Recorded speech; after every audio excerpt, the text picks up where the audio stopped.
சந்திரிகா பண்டாரநாயக்க குமாரதுங்க, மஹிந்த ராஜபக்ஷ, கோட்டாபய ராஜபக்ஷ மற்றும் மைத்ரிபால சிறிசேன ஆகிய முன்னாள் ஜனாதிபதிகள் மற்றும் முன்னாள் ஜனாதிபதி ரணசிங்க பிரேமதாசவின் மனைவியான ஹேமா பிரேமதாஸ் ஆகியோரை பராமரிப்பதற்காக 3 வருடங்களில் சுமார் 27 கோடி ரூபாய் செலவழிக்கப்பட்டுள்ளது.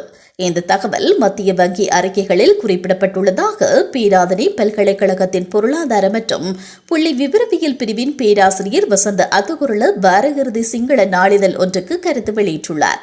அவர்களை பராமரிக்க கடந்த 2022 ஆண்டில் 7 கோடி ரூபாய் செலவழிக்கப்பட்டுள்ளது.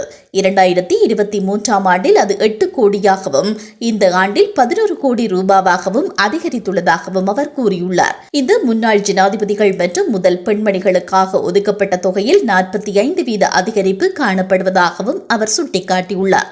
முன்னாள் ஜனாதிபதி சந்திரிகா பண்டாரநாயக்க குமாரதுங்கவிற்காக இந்த ஆண்டில் 1,56,70,000 ரூபாவை ஒதுக்கியுள்ளனர். முன்னாள் ஜனாதிபதிகளான மஹிந்த ராஜபக்ஷ, மைத்ரிபால சிறிசேன மற்றும் கோட்டாபய ராஜபக்ஷ ஆகியோருக்காக 2,91,70,000 ரூபாவை ஒதுக்கியுள்ளதாக தெரிவிக்கும் பேராசிரியர், முன்னாள் ஜனாதிபதி ரணசிங்க பிரேமதாசவின் மனைவியான ஹேமா பிரேமதாசவிற்கு இந்த ஆண்டில் 68,20,000 ரூபாவை ஒதுக்கியுள்ளனர்.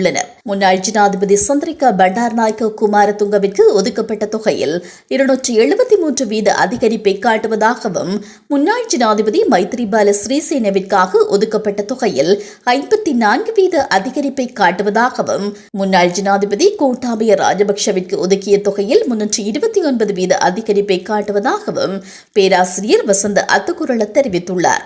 இதேவேளை ஜனாதிபதி உள்ளிட்ட குழுவினருக்காக இந்த முறை வரவு செலவு திட்டத்தில் 660 கோடி ரூபாய் ஒதுக்கப்பட்டுள்ளது. 2022 ஆண்டில் அது 273 கோடி என தெரிவிக்கப்பட்டிருந்தது.